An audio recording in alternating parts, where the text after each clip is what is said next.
I'm DJ Notsoever, and this is another article for the 3/4 or more series. Opening with a summery Latin flavour that begs for a music video shot in an upmarket holiday resort, Try As I Might plainly lays out the map for In Another Life. As a doubled 70s Stevie Wonder style vocal playfully gives us a story about a failing partnership, it becomes clear that Nate undeniably has an adult ear for craftsmanship that will have musicians twisting their fingers in pursuit of his expensive chords.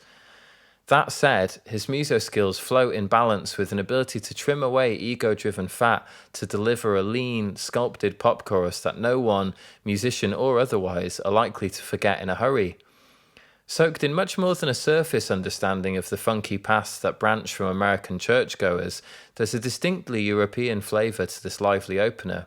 If you ask me, chasing the perfect pop tune is a particularly noble pursuit, and for that reason, I think it's a good thing to file Try As I Might alongside French writers like Phoenix, right back to the many folks that closed the 70s with their blue-eyed soul.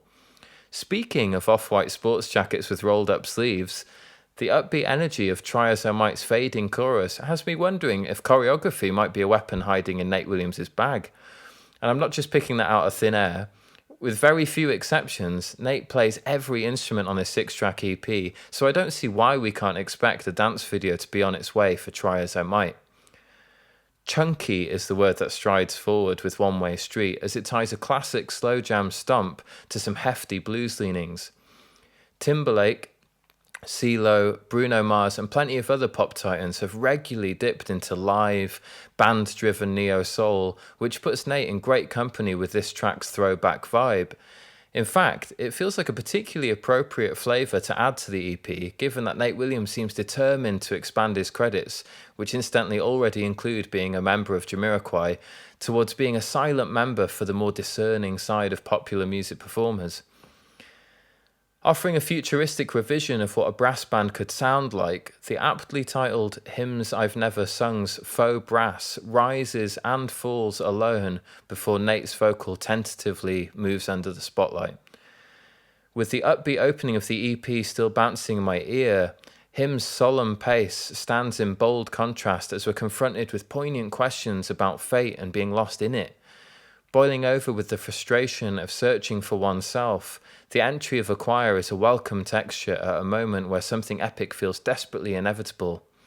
With light marching drum action sheltering beneath the choir, it's difficult to not think of Michael Jackson's Ode to Mother Earth while listening to track 3. While Nate lives in the realms of trying to balance the formula of familiarity and originality, I don't think he'll mind the comparison at all. Bridging us out from the darkest moment of the EP, Aber Frau interlude returns us back to a world of expertly articulated contemporary R&B and is a real gem of tranquil brilliance. Fans of 80s boogie bass will be just as lost in this as I am, and as the mist of backing vocals make room for an enviable keys solo, there may be cause to wish this track was a little longer. That said, I guess if there were ever a place where the term leave them wanting more could be most liberally applied, it would be in an interlude. Love Songs follows with a similar retro future ambitions as it opens featuring Swatkins on Talkbox with a melody that could easily be a lullaby sang by the hippest parents of 87. Putting an insistent swinging kick at centre stage and with Nate's fancy chords temporarily aside, Love Song stacks cheeky licks right next to generous servings of hooks on a dance floor that often takes itself too serious to let those two sensibilities touch.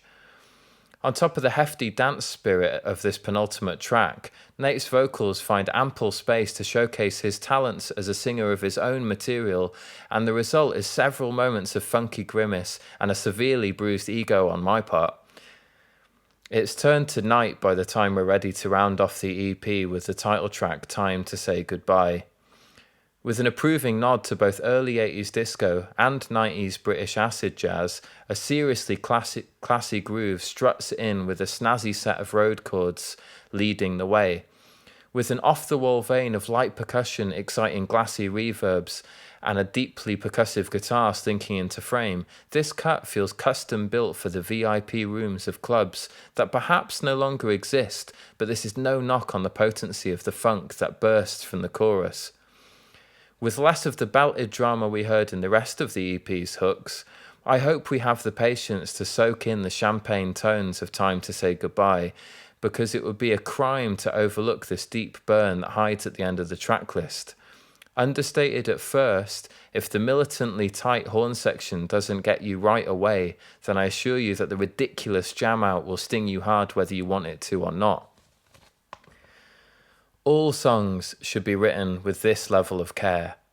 Nate Williams knows what he's doing, and what's more, he knows that we know that Stevie Wonder, Michael Jackson and Steely Dan are rife in his record collection.